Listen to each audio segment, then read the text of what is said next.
I built this business up, my baby, you know. That doesn't necessarily mean you've got the skill set to run the business you've created. If you think you've got a good idea, you've got to believe in it fully. Give up our health to build our wealth and then end up spending most of our wealth to get back our health. I can't switch off, and that's a downside, massive downside, and I need to learn to do that. But I hadn't got the systems in place, I hadn't got the disciplines in place.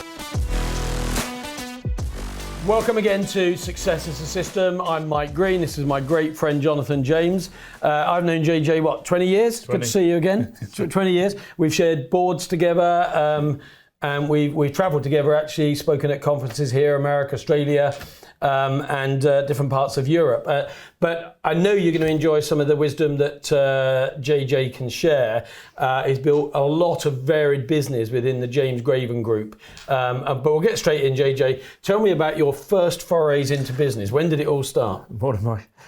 Well, It started at a very young age. At the age of 8, I could see an opportunity when I was at junior school.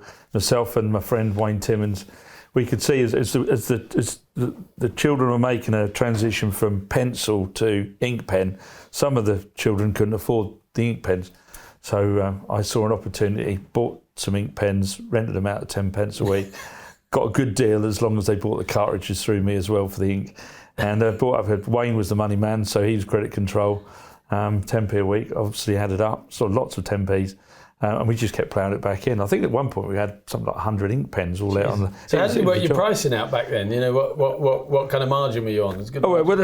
You just bought the ink pen and basically just worked it off over 6 months. So it was a very, very profitable little business. And I've just got pockets full of 10p. Fantastic. And where do you think that comes from? Because one of the things I say is we can learn entrepreneurship, we can certainly learn business, but I think there's businessmen and there's entrepreneurs, and entrepreneurs tend to be very much broader in their ability to see opportunity in everything. And actually, one of the best things about entrepreneurs is they see opportunity in everything. One of the worst things about entrepreneurs is they see opportunity in everything. Exactly. So keeping them focused on a business once they got a business idea, because they get easily seduced into different things. But so clearly entrepreneurs, I think, are born or as opposed to made. And that started at a really young age with you. But where's that come from, do you think? I think my father's self-employed farmer.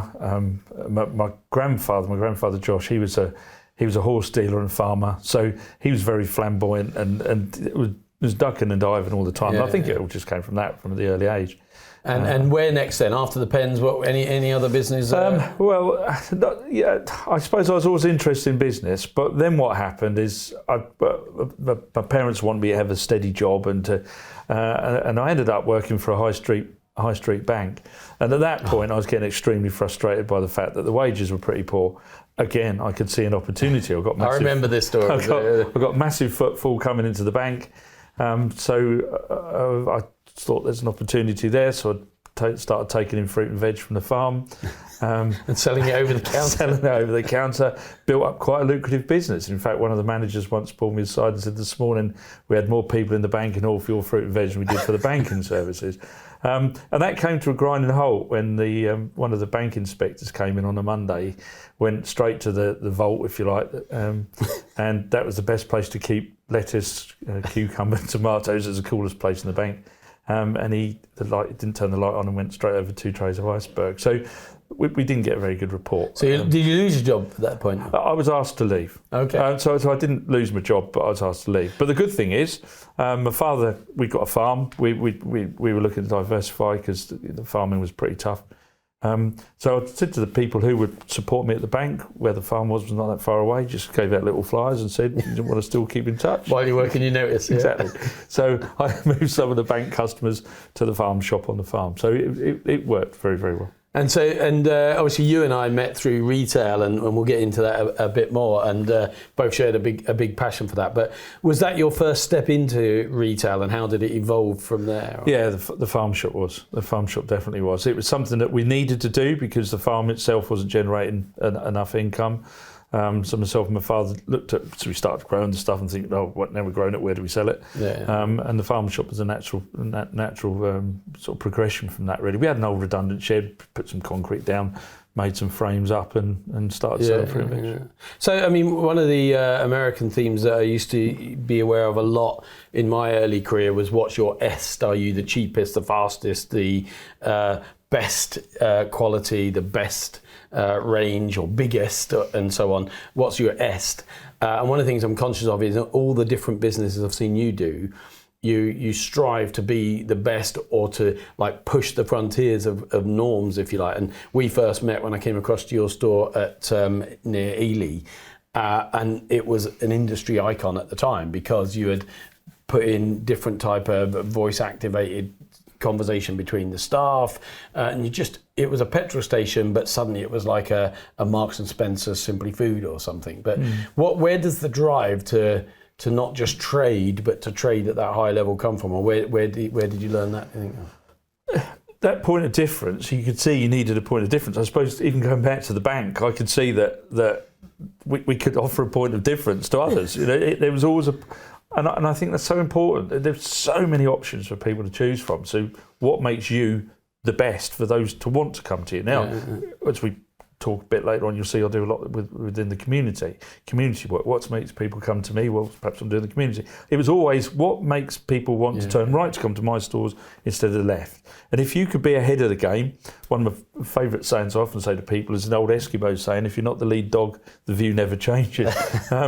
If you constantly need to be ahead of the game and let people. I love people catching up. That the store you were talking about. I remember the day we opened. Within an hour, we got the four major multiples. Their area managers came in and said what we were doing. Within an hour of it opening, they came in very politely, introduced themselves. And I'm thinking, wow, I'm an independent retailer, and I've got the country's largest retailers come to see what I'm doing. Yeah. So, and when we met, you'd gone from being a farmer and trader, if you like, farm shop, and then you'd met Rebecca, and you and Rebecca together built, I think, 4 or 5 petrol station shops at the time. That one was a kind of industry leading one that got us connected, got you on the ACS, the Association of Convenience Stores, which we both shared board roles at and chaired at various points for a long time. But since then, I've seen you grow from that up to over 100 stores, and then looking at different strategies and different parts of that. What different businesses do you have now? So I've got a construction development business. I've got a farming business, because I live on the farm, but we also got 100 acres. We grow we have grass, basically it's all down to grass, but we supply hay to local stables, particularly Newmarket nearby. I've got the retail business, I've got a property business, and I've got a finance and investments business, which is going to hopefully be producing sort of investments into properties. So quite a few businesses. Varied business, multiple business, still tens of shops, if you like. Yep. You're here with me, though. You've got time to be here with me. We've spent time in other countries, and you're always quite relaxed. What's your system, if you like, for managing multiple businesses without having to kind of run around like a headless chicken? I think when we went from 1 shop to 2 shops, that's the biggest step. And I often say that to retailers. Going from 1 to 2 is the big leap, because you've gone from running the whole thing, being in control of the whole thing, to actually trusting other people to run it. And that doesn't have to just be shops. That could be whether it's you're a plumber and you employ another one, or you're a kitchen fitter but you decide to go into selling kitchens. It's just that variety. But you went on and on and on. I mean, what challenges did that create for you, and how did you overcome them in terms of managing that complexity and scale? So, hands up, I wanted to be in control of it. As I grew, the business grew, I didn't grow the team quick enough. Right. So that was the first lesson. At the age of 32, the store we're on about, I was carted off thinking I was having a heart attack. Massive problems with breathing. My chest felt like somebody's ratcheting it. What was that, anxiety? Stress. Yeah. Because what was happening with the petrol station, we were open 6 a.m. till 11 at night. I didn't trust anybody with the keys, so I opened at 6 and shut at 11, 7 days a week. Most I was getting was 5 hours kept in the middle. I just couldn't do it. And how old were you then? 30? I was 32. 32, yeah. No, I mean, interestingly enough, because similarly, around that age, I went grey, I had ulcers, because one of the issues with entrepreneurs or businessmen is or business people, not women, men and women, but is that we throw ourselves into it. We're fully on it, but we don't look after ourselves. And what's the saying? We often give up our health to build our wealth, and then end up spending most of our wealth to get back our health. And it is a challenge. Over 70% of entrepreneurs suffer with at least one bout of mental illness, whether that's something as starting off with anxiety and building up into bigger issues. So how do you get that balance that enables you to have fun, to have a laugh? We have a lot of laugh together when we catch up and just let go, if you like, and forget the business for a bit. How do you switch off?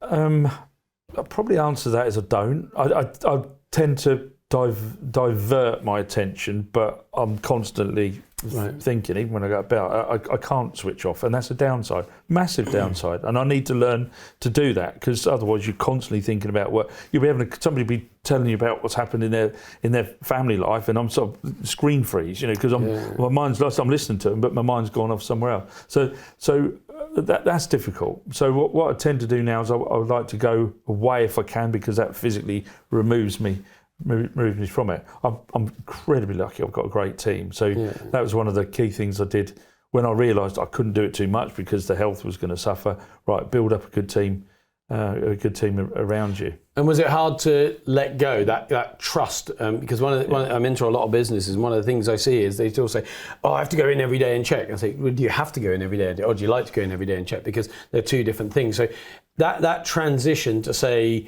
maybe someone else doing it 90%, but me being free a bit, is probably better than me doing 24 hours a day at 100% and killing myself.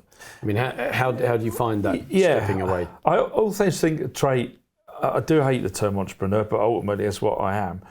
I do hate that term, but as an entrepreneur, you have to get to a point when you realise, because we're entrepreneurs, we're going out looking for all those new opportunities. That doesn't necessarily mean you've got the skill set to run the business you've created. And a lot of entrepreneurs, you see that. So they think, well, I'll build this business up. It's my baby, don't copy my homework. And off they go, and they're building up this business. But actually, all hell's breaking loose behind them. I often use the analogy as like a coal miner. I'm chipping away at the rock face. My father's side, but we were coal miners. Chipping away at the rock face. But you need the pit props behind you, because if the pit props aren't behind you, everything's going to come crashing down. So I was going out, we need more business, but I hadn't got the systems in place. I hadn't got the disciplines in place. So, for example, around the petrol stations, if you're not on it, people realise you're not on it, drive-offs, big problem. People come in, fill up. Because I hadn't got the system in place to either record them, or I hadn't got CCTV, or we weren't really concentrate on it. Cashier would come in, so £42 just disappeared off bump 4. Oh, right, never mind. Don't worry. We ain't got time to worry about that. Okay. So somebody comes, well, go in there. It's right easy touch. Don't even get the police turn up. So you needed the processes in place. Systems behind Exactly. So I think the entrepreneur should absolutely realise that your skill set is to go out and grab that business. It's not necessarily to run the business you created. And I've got a good team that do run the business I've created, because you might need a corporate structure, you might need structures in place, great accountants, great people behind the scenes. But all those people are doing that work that basically props up the stuff we're grabbing. But you absolutely must recognise the point. You think, actually, I've created a monster.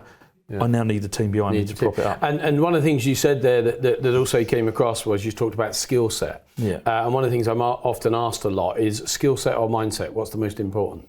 Mindset. And if you had to have a ratio, what would you put it at? But what skills have I got? I've got a skill I have got. You've got exactly the same skill, because we've done it a lot. Is I can communicate. So I was doing one of these psychometric tests once, and the person taking it said, "I've never seen a communicator like this. Is the highest communication." Absolutely naff at everything else. You DIY can't do it. I can't. Horrific. I can't do anything like that. So my skills are in communicating, and I'm quite a good communicator. Lots of other stuff I can't do. so my mindset is very much driven, and I think that probably comes from a father, in that you've got to achieve something today. Every day you've got to achieve something. You wake up, you go to work, you work hard, and you reap the rewards. So that he was driving. He's very still. I had a conversation over here this morning. What are you up to today? He wants to know. He wants to make sure every day I'm improving stuff, or I'm striving. I almost feel guilty on a Sunday when I'm sitting there thinking, I've done a lot today. Yeah, I mean that's a common trait with entrepreneurs. I think be allowing themselves to do nothing, or to stop, or to relax. But the skill set versus mindset, I mean, one of the things that I'm interested in on that is, I remember Bill Gates saying, I can't individually do what any of my team do, but I'm like a conductor of an orchestra. Yeah. They're the best at playing that instrument or working that part. They're the best at that. And I can't do any of what they do half as well as them. But I'm a great conductor that can bring that together into an amazing symphony, or whatever you want to call it. But the other thing that it made me think about as you were talking there is this constant need for improvement. And I think when I connect that to skill set versus mindset, we do seem to live in the developed world, not just the UK, but the whole developed world, in this belief that if I learn a skill set, so I become an electrician, I become a plumber, I become a carpenter, I learn how to work in a bank, I get a degree at university, that somehow is going to deliver us success. And what we do is we'll go to school and we'll do that, and then we'll spend 3 years at university, or 3 or 4 years in an apprenticeship, only to find that just gets us a job. And then we're kind of knocking against just enough income, or spending all the income we do have, but not really ever scaling it. And I think, to me, it's mindset that enables you to scale well beyond the daily needs of finance, if you like. Well, skill set, I can bring the skills in I need. I'm useless accountant, but I can get a good accountant in to prop me up. I've got the mindset, I've got the one to drive that. Brilliant. But I can buy the skills. But I mean, even that's a journey, because I remember when we first met, and you have always been a great communicator, and you're funny, and you engage people, and you come up with good stories that kind of connect a point. But I remember when you were first speaking at conferences, and you had this belief that, well, what, me? I'm not all that good, and yet you've spoken at conferences all around the world now, and that's a different skill set you had to learn. But it always inspired me, and others I know, because they've told me that it weren't like you learnt stuff and then kept it secret. You were always willing and wanting to kind of share. You can become a better retailer too. You can do the things that I've done, and whether that's at schools or in local business forums or things like the Chamber of Commerce or any of those things, you're always willing to share. Where does that desire to kind of help others or share that knowledge come from, do you think? That probably comes from my other grandparents, my dad's side, because they were school teachers. So their entire life, my grandfather was a headmaster and loved the community he lived in. My grandmother was the teacher that supported him. Actually, she comes from Thorney, just up the road. So they very much wanted to let other children have their skills. And I remember, my grandmother's funeral was absolutely, at the age of 103, she filled the church. And a lot of those were former pupils who respected her, that she'd passed on her knowledge, her immense knowledge. And I remember my grandmother saying to me at 103, every day is still a school day, she's still learning. Yeah. So I think it's important to try and inspire other people, because some people inspire me. I go to conferences and think, God, that was really interesting. That was somebody who was really good. And you take something back to absolutely. You only need one nugget. Just take one nugget from those conferences and think, how can I apply that either to my daily life, or how can I apply it to my business? And if I was a new business, or a business just thinking about scaling up, about making that leap, have you got a top tip that you'd give me if I'm kind of not sure, worried? What would be one of your top business tips that you'd give to people? I've always, and my team know that, I've had a number of advisors. Now, I'd have a key advisor, and obviously there's times you've been there. I've had a key advisor. But I'll always go and take lots of different advice from various different people.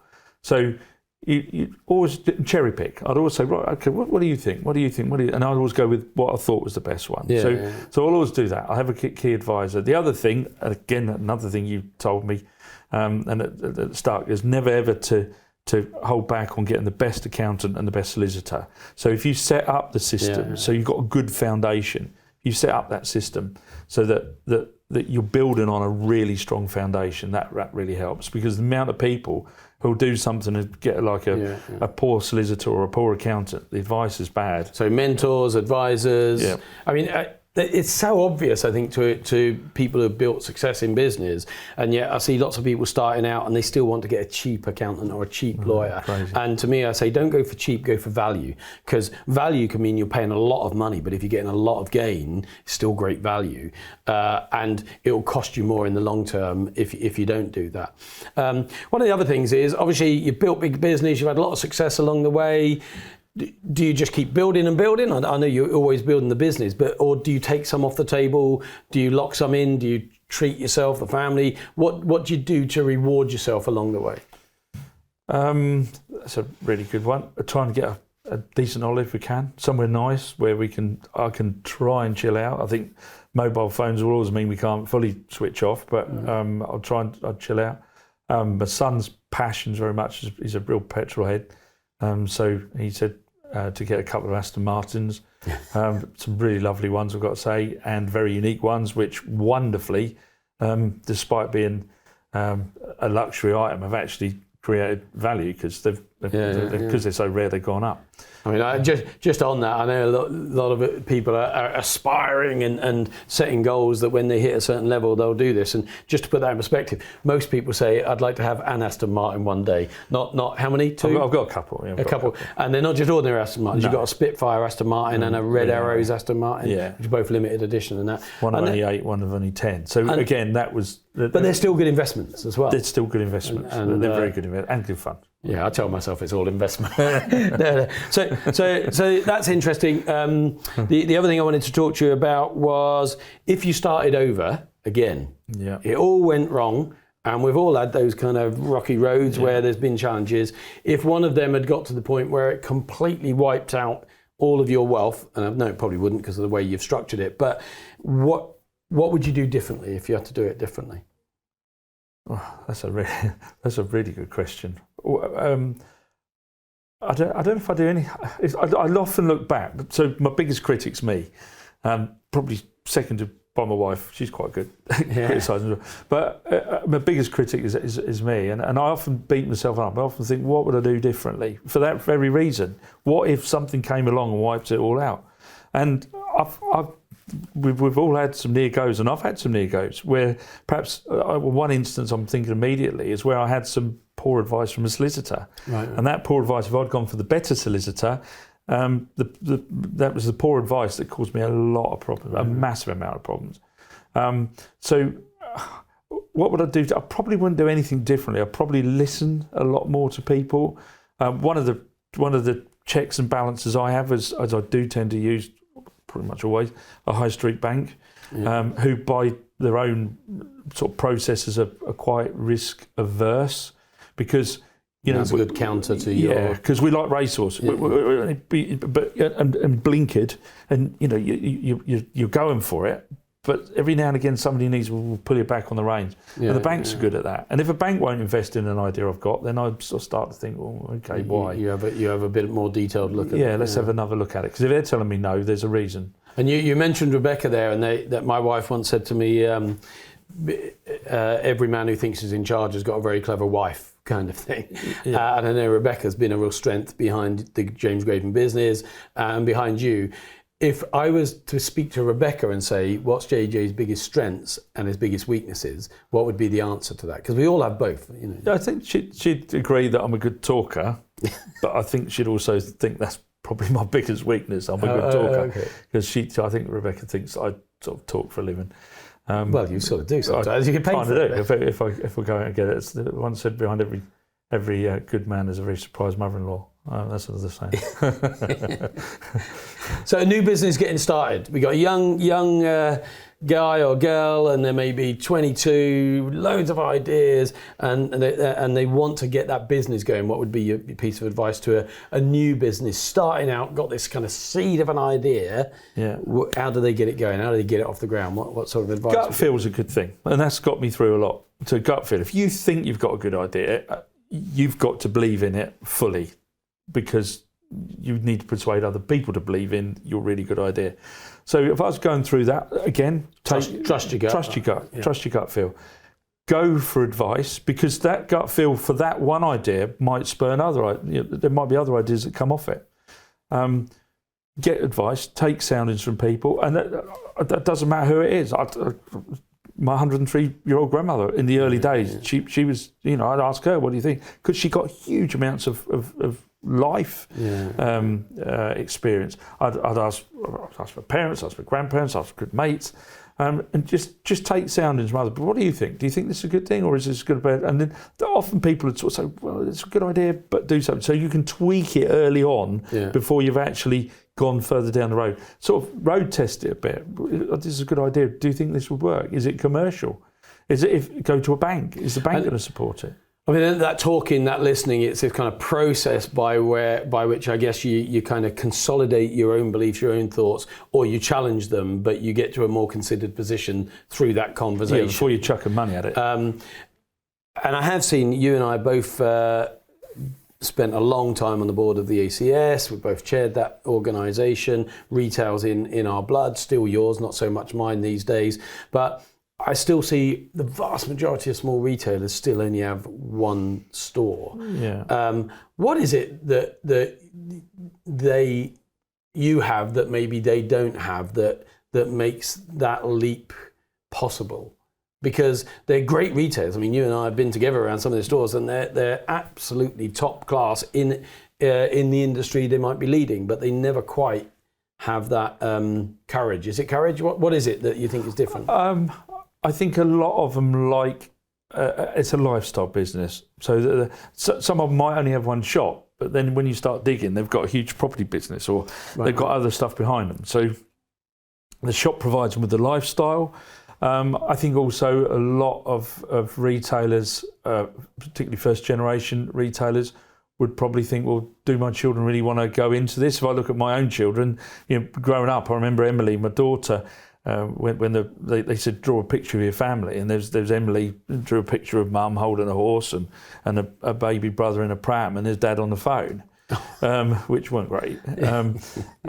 So that's not ideal. The kids would be aware of in the shops, or maybe an armed robbery or a break-in or an alarm call at 3 a.m. So do I necessarily want my kids to go through that? My job in life, I feel, is to give my kids a better start than I had. Yeah. I had a loving family, fantastic, but very hard-working dad who was often at work, was often on the farm. Yeah. So I wanted to give them that, but would they necessarily want to do the 3 o'clock alarm call? Don't know. So I think a lot of retailers think, well, I've got it, I've built up a wealth, I've got a property business, I'm not necessarily going to encourage the children to come into one. Interestingly, what we're seeing now with ACS is a lot of the children are coming in and they want multiple sites. They don't want to go in and run dad's shop. Yeah. They want 2, 3, 4, 5. They want a little wholesale business. They're striving to already, before they start, to improve on it. And do you think that comes out of a sort of culture whereby through social media, through Dragon's Den, through these kind of things that we see, that they're seeing people like Branson or whatever getting this scale, and we've got sort of programs about millionaires and different things. Do you think it's that is driving more awareness, therefore more desire to not just settle or not have a lifestyle? Because in fact, lifestyle business, there's absolutely nothing wrong with it. In fact, someone who's got a lifestyle business has probably got more balance in life maybe than you and I have had at many points through our life. And yet, as you say, lifestyle business, it somehow sounds limiting or unambitious. Do you know what I mean? And people do treat it like that, I think, sometimes when they say it. Yeah, I think you're right. I think social media has driven a lot of sort of people think, oh, this is the norm. Facebook doesn't tell you the nasty stuff that goes on in somebody's life. It's all smiles. Here I am in the pub. It doesn't tell you the 6 o'clock starts, whatever. No. I think I'm slightly concerned by some of those business programs, because I think you look at it and it's you're fired. It makes business out to be ruthless. I think in today's age, a positive about business is that people do business with people. And if you don't like the person you're doing business with, you don't do business with them. Yeah. So if you're dealing with somebody who's a bit of an ogre, who's a little bit nasty, okay, well, I'll perhaps deal with you, but if that bloke's quite nice, I'd rather deal with him. I think it's interesting you say about the people, because I on one of the recent sessions I did on success as a system, I love the saying that Alex, who I was talking to, said, people say, are you B2B or B2C? And he said, no, I'm P2P, people to people kind of thing, because whether it's business or customer, it's still a person, and the brand should be P2P. And I think that's sort of what you're... That's exactly the same thing. I do in terms of having a connection and caring. Yeah, and I want to work with that person because they care, they take an interest in me, they take an interest in my family, my business. You know, I want to do that and build great relationships and great networks accordingly. And on that networking, I think networking has become an overused word, and people do these networking breakfast and networking lunches and networking things. And I go along to some of them, and people are in their own little huddles and don't really network. I know when you and I used to go to Institute of Grocery Distribution or to ACS events or to different events, we would catch up maybe for a drink, but then we would be out literally working that room and seeing it as a serious part of the business. What value do you attach your journey? You know, if I was taking the Steve Jobs thing of joining the dots backwards, what value do you give networking in your success if you were to look back over it? And because to me, it's the people I've met that have taken me in different directions. Absolutely. I'd go as far as saying 100%.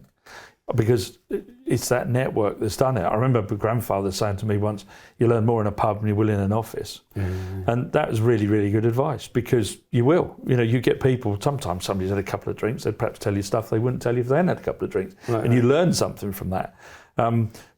But it's the place people relax, it's the place people tell you stuff, you might introduce you to the friend who's so, and all these things. Association convenience stores have been huge to me, absolutely massive, because the things it introduced me to, I can pretty much trace it all back to, I met him at ACS, or I was given that advice at ACS. It's been massive to me. But I'm aware that just over conversations we've had in the past as well, though, that's a professional network, if you like, where we learn, support each other in the retail industry. But just, I mean, if you could just sort of go through, because you've also, I think, been a counsellor, been involved with Rotary, or just go through some of the different things that you've done that has been in effect voluntary. Therefore, you could say, I'm not getting any money for it, but it's built your network, your brand, your knowledge, and your community of people to go to. What sort of things would you recommend to somebody where to network or how to connect? So other business groups. So I was the co-chair of Ely Cathedral Business Group, and we would meet every fourth Monday, and that would be just to get lots of business people together. And because I think actually, if you're not careful, you can very much concentrate. Let's go to another shop and go and have a look at that shop. So ACS is a voluntary role, but. And that's given me that network, that's given me advice to people who come in, the suppliers, etc., that sort of things. But if you're not careful, you just go to another shop. But can I actually learn other skills from the hospitality industry that we can learn as well and bring that into convenience? If I go and work with a load of accountants, are there accountancy procedures that I could bring in? So I think it's important. I did a whole load of work with.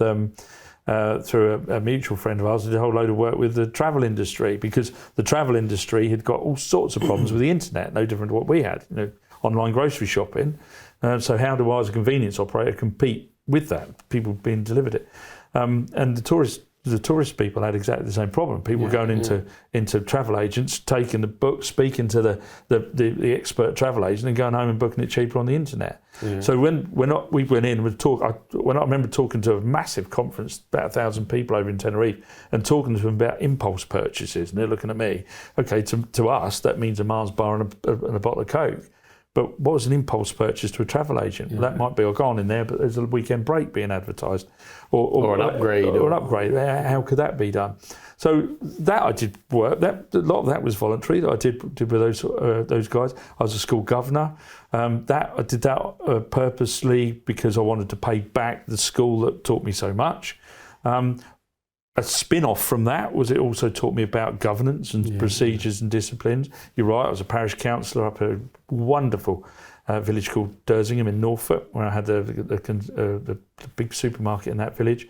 And that gave me an insight into the community. So working with people and planning, for example, if we were talking about planning that was going through or things in the community. So again, I got quite a big benefit from that one as well. And I think an important part of all that, I mean, a couple of things spring to mind as you're saying it, is that Churchill said we make a a living by what we get.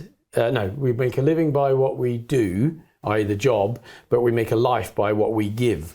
And I think in that giving, whether it's a councillor, a governor, and so on, actually some of the spin-offs, and you talked in effect about looking at your business from a different perspective because you've seen it through the eyes of someone else's business and maybe picked up an idea that is transferable across to it. So I think for a lot of people who I see in business who think every hour's got to pay back, it also then brought me through to a session I had recently with somebody who was saying that his business, when he was trying to make it fully commercial and all about the margin, he couldn't grow it. But when he then transferred and made it all about doing an amazing job for the customer and focusing on his product, his delivery, his service, the business just grew naturally. So I think sometimes people, to say try too hard, suggests that they shouldn't work as hard. I think work ethic is an important thing, but they're trying at what they believe is most important, which is bottom line profit. But I think even though you're not in business until you make profit, really, because sales is vanity, profit is sanity, as they say. But actually, if profit is your complete driver, you forget the product. And then the quality might drop because you're culling the people or getting worse people or using cheaper materials and so on. So your business is retail, land, property, advisory, community, very varied. What's next for James Graven Group? Have you got sort of unexploited ambitions that you're now moving into or onto? I want to get more into the property bit. Commercial or resi? Resi, probably resi. I want to explore that a bit more. I'm working with some people on that now. Wonderfully, my son Josh, he's looking at entering the retail world. Currently working for a convenience retailer, and hopefully he's going to come in, and then that's where Dad can step forward and put my arm around him and sort of steer him and give him some advice. And then I'll start teaching you. I think Steve Jobs said that, and don't employ good people and tell them what to do. Employ good people and let them tell you what to do. I think he said get the F out of the way. Probably, but I think that's really exciting because I always longed to do that with my dad in going into farming. I love the farming. Unfortunately, farming was a tough one. So hence I've still got the 100-acre the farm just to keep my hand in. To drive the tractor. Just to drive the tractors, really. But I do love that bit. But no, so Josh is looking to come into the business. Him and Emily both went away and did business degrees. In fact, tomorrow we go down to LSE. Emily graduates from a master's down there. Josh has decided once he's done his business degree, which he did at the Royal Agricultural College at Cirencester, he wanted to come back home and see what we can work together. So I'm really looking forward to that. Working with my son will be wonderful. So do you have I remember, and you were around at the time, sort of selling all the business up that we'd built with Tom at the time, and then retiring in 2012 at the age of 46, and then realising about 6 months later what a terrible thing that was, because it was like one of my arms was family, the other arm was business, and I can't exist without both of them easily, or I'd be missing something if I did. So sort of jumped back into business. But for me, I look at you and I see you've still got the same spark that you had when we first met over 20 years ago, still that same passion for business. So if you were to say to somebody, find a business that is this, that or the other, what would be the key thing? Is it passion? Is it exclusivity? What's the kind of things to look for when someone's hasn't got an idea? Maybe they haven't, like we talked about the entrepreneur with an idea. How do they get going? If someone wants to be in business but doesn't know what to do, doesn't know where to go, or like often I was talking to one of my daughters the other day. She's got 1 year left of uni. She still hasn't really decided what she wants to do yet. But what would be your advice to that person? If you can make your business something you're passionate about, so I absolutely love retail, but one of the things I'm also passionate about is the community that I live in, and to try and better that community in some way that I can pay back. I'm heavily involved in the local football club, Town Rangers. And what we're doing with the Town Rangers is that we're looking at using the football, the passion of football that people have got, and just to try and use perhaps the club facilities or the grounds to pay back to the community. So hopefully they'll then come and follow the team because the community, we've done something for them. And it's the same within the store. So my passion was driven, going back to the point you were talking about, if you get that bit right, the rest follows. I was passionate about supporting the community that supported me. Yeah. I grew up in that community. You know, I relied on that community to give me a livelihood. Why should I not pay that community back in some way? And it might be only, we did the thing, for example, we did our community chest. We give £1,000 to various charities within that community. I didn't award it. I got a customer panel to award it, and that So they helped choose. Yeah, they helped choose. I was one step back. Purposely, because then the brownies couldn't say, well, you give it to the guides. I was one step back, let the panel do it. But the panel, it was my way of saying to the panel, thank you very much for the work you're doing for us, now give it back to the community. So I'm passionate about sort of bringing communities together. I think one of the things, social media, which is the most wacky thing, is the most unsocial thing you can do. How can you call it social when you just sat in a room on your own posting something on Facebook? You want to be out with people and talking to people. But one of the things that it has done is it sort of built an online community, but it's not built a real community. You know, I'm sure you're the same as me. You've got friends on Facebook, but you know, they walk past you in the street and don't look at you. Yeah, you couldn't ring them and say, give us a £5. You wouldn't hear back from half of them, or more than that. You get unfriended. So I think we need to bring communities back. If there was a positive from the COVID, I think that's one thing we did see, particularly in retail. People reconnecting, people shopping, taking stuff around. So we covered a lot of principles in terms of, I think you obviously started early with your pens, and then in the bank selling the fruit and veg. And clearly you've talked about follow a passion, don't be afraid to make mistakes, employ great people and let them do what they do, connect with the community, and don't be afraid to go to different places to see your business from a different perspective, or see what you can learn from what might be perceived as disconnected businesses, if you like. And then as you get that success, enjoy the journey, you know, do some things that are just maybe not good commercial, but if there's a commercial, like the cars, if there is a commercial addition, that's a bonus. And then giving back. I mean, that's clearly. Have I missed anything? Is there any other sort of principles of Jonathan James that you would want to impart as part of your legacy to the world, or legacy to other people? Play with a straight bat. There's no softer pillow than a clear conscience. So play with a straight bat in business, because if you don't, you get caught out at some point. But I also like to relate business to one of my great passions when I was growing up with snooker. I think business is like snooker. I think you pot the red balls, that's your day job. Keep potting the red balls, but keep an eye on the colours. Because at some point, you know, you want to pot that black ball, because what is that black ball? Where can it be? And then can you start a new frame for somebody else, like children coming in? You can't win the game without moving on to those levels. And I think that's the thing. But play with a straight bat. I think that's a key thing, because I like to think. I remember Father and me saying when I first started in business. One was when I borrowed £1 million, and my dad, who had panic attacks when his overdraft got to 10,000. That was back when $1 million was a lot of money. Exactly, and that was a long while. And he said, well, you borrowed how much? I said, no, I actually said to him, Dad, I've been to the bank today and asked him for £1 million. And he, right? I said, what's really funny is they're lending me it. and Dad, whoa! But I remember him also saying to me, don't ever let me catch you going down Ely High Street having to hide in doorways to get out of people's way. Don't ever let that happen. And he was right, because, you know, I don't ever want to do it. There'll be people you perhaps have a tough deal with, but you should never have a deal where you burn bridges. No, and I know that you're as you've talked about today, the community is so important to you.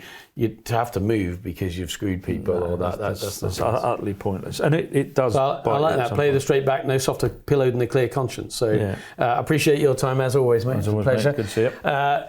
Thank you for spending some time with us on Success is a System. If you've enjoyed that, if you got some lessons from it, do share it, do subscribe, do like, and we look forward to seeing you again soon.